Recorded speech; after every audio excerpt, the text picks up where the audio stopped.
الله تعالى وبركاته. بسم الله الحمد لله. கண்ணியத்திற்கும் பெருமதிப்பிற்கும் உரிய அல்லாஹ்வின் நல்லடியார்களே, பாசத்திற்குரிய தாய்மார்களே, அன்பிற்குரிய சகோதர சகோதரிகளே, அல்லாஹ்வினுடைய மாபெரும் கிருபையினால் இன்றைய தராவீஹிலே சூரத்துல் அஅராஃப் என்கின்ற 1.25 ஜுஸு உள்ள சூராவை முழுமையாக தராவீஹ் ஆரம்பித்ததிலிருந்து முடிவு வரை நாம் நிறைவு செய்திருக்கிறோம். ரொம்ப நீண்ட சூரா, ஒரு சூரா தான் 20 ரக்காயத்தை நம்ம அதில் முடிச்சிட்டோம். 1.25 ஜுஸு சூரத்துல் அஅராஃப். அஅராஃப்னா யாருன்றது நம்ம போன வருஷமோ அதுக்கு முந்தின வருஷமோ நம்ம சொன்னோம். சொர்க்கத்திற்கும் நரகத்திற்கும் இடையில் இருப்பவர்கள், முடிவு செய்யப்படாதவர்கள். இவங்க சொர்க்கவாதிகளா அல்லது நரகவாதிகளா அப்படின்னு முடிவு செய்யப்படாமல் சொர்க்கத்திற்கும் நரகத்திற்கும் எடை தட்டில் மேலே இருப்பாங்க. இந்த பக்கம் திரும்பி பார்த்தா சொர்க்கத்தை பார்ப்பாங்க, அந்த பக்கம் திரும்பி பார்த்தா நரகத்தை பார்ப்பாங்க. பார்த்துட்டு சொர்க்கத்திலே போயிடலாமே அப்படின்னு நினைப்பாங்க. மதில் சுவர் பிதா மகன், மதில் சுவர் பிதா மகன் என்று சொல்லப்படும் அவங்களுக்கு. அப்படிப்பட்ட சூரத்துல் அஅராஃபை பற்றி நம்ம இன்னைக்கு ஓதிருந்தோம். சரி, ஹைர்.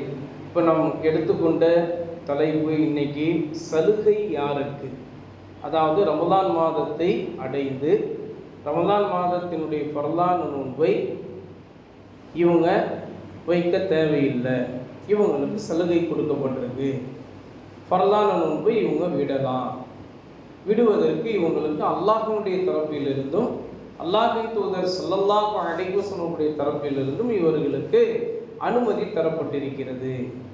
அப்படிங்கிற மாதிரி உள்ள சலுகை அது யாருக்கு அப்படின்னா 4 நபர்களுக்கு அல்லாஹ் தஆலா சலுகையை தந்திருக்கின்றார். வஅலல்லதீன யுதீகூனஹு ஃபித்யத்து தஆமு மிஸ்கீன் அப்படின்னு சூரத்துல் பக்ரால அல்லாஹ் ஒரு நீண்ட 2 வசனங்கள்ல அல்லாஹ் தஆலா அந்த சட்டத்தை சொல்லி வருகிறார். சலுகை யாருக்கு? நல்லா கவனிக்கணும். வயது முதிர்ந்த பெரியவர், தள்ளாட வயதில் இருக்கக்கூடியவர், அவர் எந்திரிச்சு நின்றாலே அப்படி தள்ளாடிக்கிட்டே இருப்பார். அந்த மாதிரியான தள்ளாத வயதில் இருக்கக்கூடிய முதியவர். அதுபோல வயது முதிர்ந்த கிழவி, மூதாட்டி, பாட்டியம்மா அப்படின்னு நம்ம சொல்லுவோம் இல்லையா, வயது முதிர்ந்த மூதாட்டி. அவங்க எழுந்திரிச்சு நடக்கும்போதே கூன் விழுந்த மாதிரி தான் நடப்பாங்க. அந்த மாதிரி பாட்டிமா. இது 2வது. 3வது, என்றைக்குமே தீராத நோயை பெற்ற நோயாளி. இவருடைய நோய் ஷிஃபாவே ஆகாது, ஆரோக்கியமே அடையாது அப்படின்ற தீராத நோயை பெற்ற நோயாளி. நல்லா கவனிக்கணும். இவருக்கு ஒரு நோய் ஏற்பட்டிருக்கு, அந்த நோய்க்கான சிகிச்சை இவர் எடுக்கிறாரு, கொஞ்ச காலம் இருக்கும், அதுக்கப்புறம் அவர் போயிடும் அப்படின்னா அவர் நோயாளின்னு இங்கே சொல்லப்படலை. அவருக்கு இந்த சலுகையெல்லாம் கிடையாது. எந்த நோயாளிக்கு சலுகை அப்படின்னா தீராத நோயை பெற்ற நோயாளி. இவருக்கு என்ன சிகிச்சை செஞ்சாலும் சரிதான், உள்ளே இருக்கிற பார்ட்ஸ் எல்லாம் போயிடுச்சு. கிட்னி போயிடுச்சு, கிட்னி ஃபெயிலியர், அதுக்கப்புறம் வேற என்னென்னலாம் உள்ளே இருக்குது எல்லாமே, லிவர் ஃபெயிலியர் இவருக்கு, ஹார்ட் ஃபெயிலியரு, உள்ளே இருக்கிற எல்லா பார்ட்ஸும் ஃபெயிலியர். ஆனால் எஞ்சி நடமாடுறாரு. தீராத நோயை பெற்ற நோயாளி. 4வது, மிகப்பெரிய வறுமை உள்ள ஏழை. அவருக்கு ரிஸ்க் விசாலமே இல்லை. அவருக்கு ரிஸ்க் விசாலமே இல்லை. யாராவது கொடுத்தா அவருடைய வயிறு நிரம்பும், இல்லைன்னா அவருடைய வயிறு நிரம்பாது. அந்த மாதிரியான சிரமங்களை அப்படியே மூழ்கி இருக்கக்கூடிய ஏழை, சிரமங்களில் மூழ்கி இருக்கக்கூடிய ஏழை. எத்தனையோ பேர் நம்ம இன்னைக்கு கண்கூட நிதர்சனமாக நம்ம பார்க்கலாம். அவங்களுடைய ரிசிப்ட் விசாலமாக இருக்காது. ஒருவேளை சாப்பாட்டுக்கு கூட அவங்களுக்கு வழி இருக்காது. உழைக்கணுன்ற அந்த ஒரு ஆர்வம், அந்த ஒரு இது எல்லாமே இருக்கும். சோம்பேறித்தனம் உள்ளவங்களாம் கிடையாது அவங்க. ஆனால் உழைச்சாலும் சரி, எல்லாம் இது பண்ணாலும் சரி, ஒருவேளை சாப்பாட்டுக்கு கூட அவங்களுக்கு வழி இல்லாத ஏழை. இந்த 4 நபர்களுக்கும் நோன்பை விடுவதற்கு அனுமதி உண்டு. சரி, நோன்பை விட்டுடலான்னு வைங்களேன். இந்த 4 பேரும் திருப்பி வேறு ஏதாவது இப்போ இவங்களுக்கு வசதி வரும்போதோ, அல்லது இவங்களுடைய நோயே அல்லாஹ்வுடைய நாட்டப்படி நீங்கிருச்சோ, அல்லது இவருக்கு வயது முதிர்ந்தவருக்கு நல்ல ஒரு திடகாத்திரம் வந்துருச்சு, பாட்டியம்மாவுக்கும் சரி, வயது முதிர்ந்த கிழவருக்கும் சரி, நல்ல ஒரு தாக்கத்து வந்துருச்சு. அப்போ இவங்க திருப்பி கதா செய்யணுமா? இல்லை, கதா செய்ய வேண்டிய அவசியம் இல்லை. இவங்களுக்கு நோன்பை விடுவதற்கு அனுமதி உண்டு. திரும்பவும் கதா செய்யணுங்கிற அவசியமும் இல்லை இந்த 4 பேருக்கு. ஆனால் ஒன்றே ஒன்று மட்டும் அவசியம். என்ன அப்படின்னு கேட்டால், அந்த ரமலான் மாதத்தினுடைய ஒவ்வொரு நாளும் 30 நாட்களில் ஒவ்வொரு நாளுமே ஒரு ஏழைக்கு ஒரு நாளிற்குண்டான உணவை அவர் தர்மமாக கொடுத்து விட வேண்டும். அவங்க என்ன செய்யணும்? 30 நாளில் ஒவ்வொரு நாளும் ஒரு ஏழை ஒரு நாள் சாப்பிடுவதற்கு, நல்லா கவனிக்கணும், ஒரு வேளை சாப்பாடு இல்லை. நம்ம எத்தனை வேளை சாப்பிட்றோங்க ஒரு நாளைக்கு? எத்தனை வேளை சாப்பிட்றோங்க? 3 வேளை சாப்பிட்றோம்ல. சில பேர் 4 வேளை 5 வேளைலாம் அடிப்பாங்க, அதெல்லாம் விட்டுருங்க. பெரும்பாலும் நம்ம எல்லாம் 3 வேளை சாப்பிடுவோம். அந்த 3 வேளை சாப்பாட்டை ஒரு ஏழைக்கு நம்ம கொடுக்கணும். இப்போது நடுத்தரமாக இமாம்கள், வல்லுநர்கள் இப்போ உள்ள காலத்தினுடைய அந்த சிச்சுவேஷன் படி நமக்கு சொல்கிறாங்க, 150 ரூபா அதுக்கு ஆகும். 50 ரூபா காலை, 50 ரூபா மதியானம், 50 ரூபா நைட்டு சாப்பாடு, 150 ரூபா. இப்போ ஒருத்தர் நினைக்கிறார், இல்லைங்க 50 ரூபாய்க்கெல்லாம் என்னங்க சாப்பாடு வாங்க, ஒரு 100 ரூபான்னா ஒரு நல்ல ஒரு சாப்பாடு வாங்கலாம். அப்போ காலை 100, மதியானம் 100, இரவு 100, அப்போ 300 ரூபா.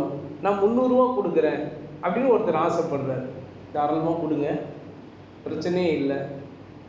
ஆனால் 150 ரூபாயை விட குறைச்சி கொடுக்காதீங்க. 150 ரூபாயை விட குறைச்சி கொடுக்காதீங்க. என்னால் 100 ரூபா தாங்க கொடுக்க முடியும் அஜரத்து, என்ன நீங்கள் இப்படி பேசுகிறீங்க? என்னால் 100 ரூபா தான் கொடுக்க முடியும், நான் 100 ரூபா தான் தருவேன் அப்படிலாம் சொல்லாதீங்க. வயிறு நிரம்ப சாப்பாடு கொடுங்க. ஏழைக்கு வயிறு நிரம்ப சாப்பாடு கொடுங்க.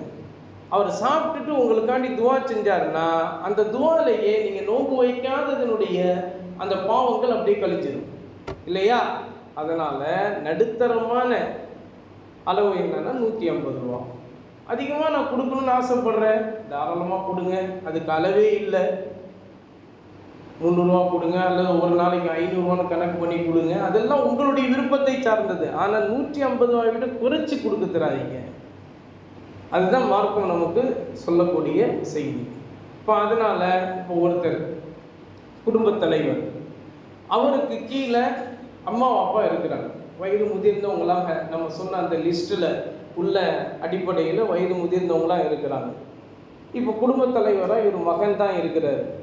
இப்போ என்ன செய்யணும்? தன்னுடைய அம்மா அப்பா நோன்பு வைக்கல, என்ன செய்யணும்? கணக்கு பண்ணி அவர் ஒரு ஏழைக்கு ஒவ்வொரு நாளும் வாங்கி கொடுத்துடலாம், அல்லது 30 நாளைக்கும் சேர்த்தே அவர் கையில் காசை கொடுத்துடலாம், அல்லது 30 நாளைக்கும் சேர்த்து அரிசி மூட்டை வாங்கி கொடுத்துடுறது, அல்லது உணவு சமைப்பதற்குண்டான அந்த பொருட்களை வாங்கி கொடுத்து விடுவது, எல்லாமே உங்களுக்கு அனுமதி உண்டு. ஆனால் உணவே, சமைக்கப்பட்ட உணவே வாங்கி கொடுப்பது தான் சிறந்தது.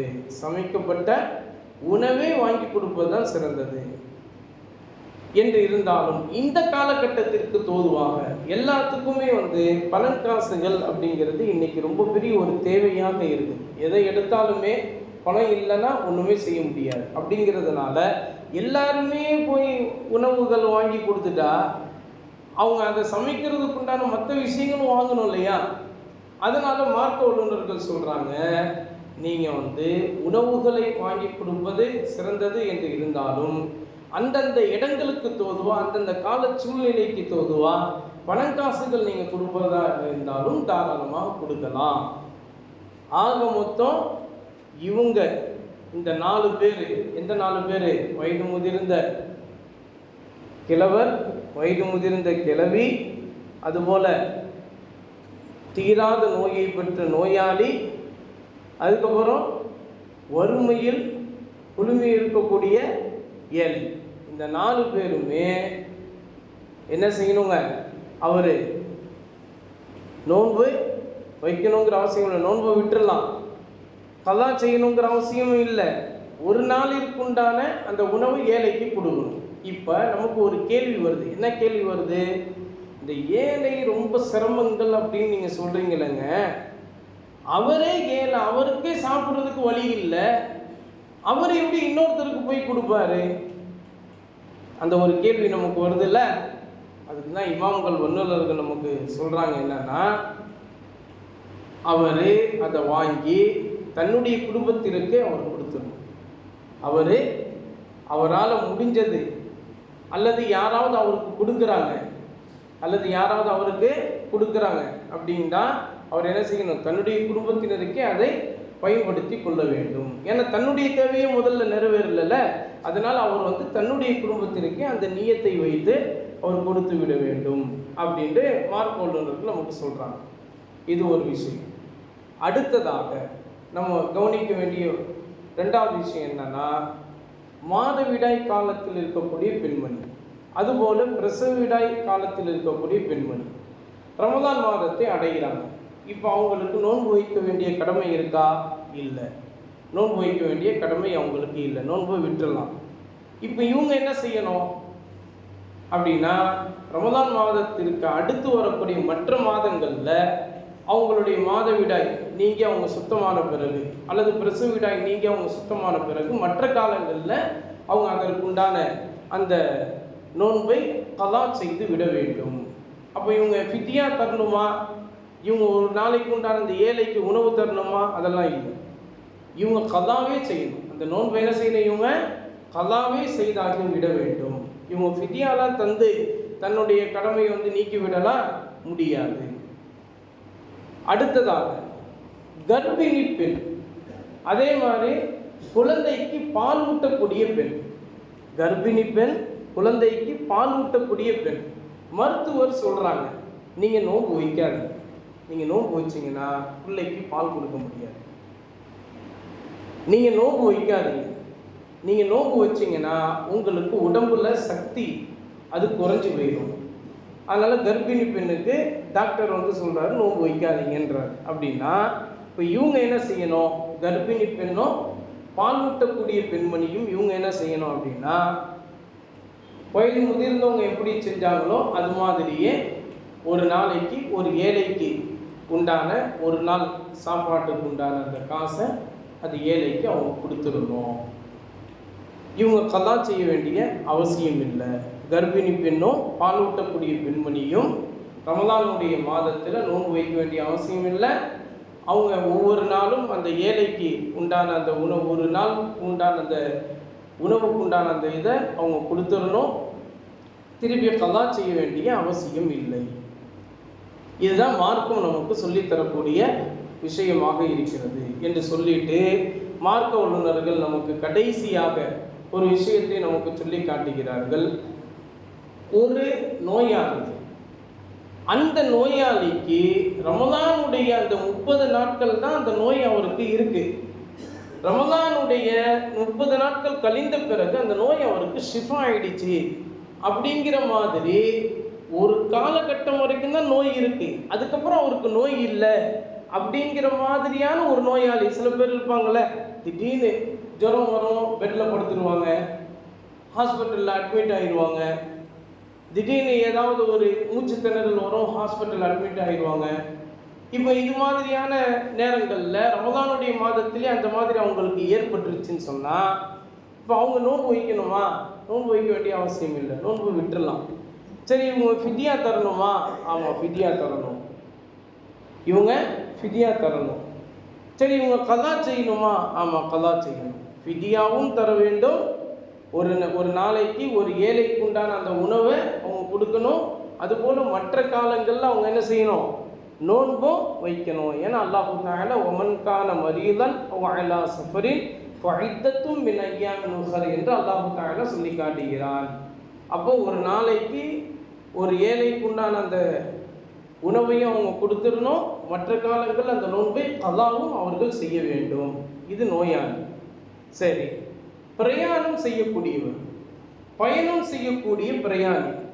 பிரயாணம் ஒவ்வொரு மனிதருக்குமே அஸ்ஸஃபர் கித்அத்தும் மினல் அஸாப், வேதனையின் ஒரு பகுதி என்று நபி ஸல்லல்லாஹு அலைஹி வஸல்லம் அவர்கள் நமக்கு சொல்லி காட்டியிருக்காங்க. அந்த வகையில் பிரயாணம் செய்யக்கூடியவர் பிரயாண நேரத்தில் நமக்கு எதுவும் கிடைக்காது, நமக்கு குடிக்கிறதுக்கு தண்ணியும் கிடைக்காது, சாப்பிட்றதுக்கு உணவும் கிடைக்காது, இது மாதிரியான சிரமங்கள்லாம் இருக்குது. நம்ம வீட்டிலேருந்தே நம்ம எடுத்துகிட்டு போயிடுவோம். பயணத்தில் அவர் நிறைய கஷ்டங்கள் சிரமங்கள்லாம் அடைகிறாரு அப்படின்னு இருந்தால் நோன்பை அவர் விடுவதற்கு அனுமதி உண்டு. ஆனால் அவர் என்ன செய்யணும், மற்ற காலங்களில் அந்த விட்ட நோன்பை அவர்கள் கதா செய்து விட வேண்டும். சரி, நோன்பு விட்டார்ல, அதுக்காக வேண்டிய ஒரு ஏழைக்கு அவர் சாப்பாடு கொடுக்கணுமா? ஆமாம், கொடுக்க வேண்டும். எப்படி அந்த நோயாளி தீரக்கூடிய ஒரு நோயை பெற்று அந்த நோயாளி எப்படி அந்த நோய் தீர்ந்த பிறகு அந்த நோன்பை கதா செய்யணும், அதே மாதிரி ஒரு நாளைக்கு ஒரு ஏழைக்கு உண்டான சாப்பாடு கொடுக்கணும்னு சொன்னோமோ அது மாதிரி தான் இந்த பிரயாணியும் கொடுக்க வேண்டும் என்று மார்க்க வல்லுநர்கள் நமக்கு சொல்லி காட்டுகிறார்கள். இதுதான் சட்டம். இப்போ இந்த சட்டத்தை பின்பற்றி தான் நம்ம நடக்கணும் அப்படின்னு அல்லாஹ் தஆலா சொல்வதோடு வஅன் தஸூமு கைருல் லக்கும் இன் குன்தும் தஅலமூன், சலுகை தரப்பட்டவர்களாகிய முஃமின்களே, நீங்கள் நோன்பு வைப்பது தான் சிறந்த செயலாக இருக்கிறது. எனவே ரமதானுடைய மாதத்தில் நோன்பு வைப்பது விட்டும் நம்ம இந்த மாதிரியான காரணங்களை சொல்லி தவிர்த்து கொள்ளலாண்டு நீங்கள் நினைக்காதீங்க.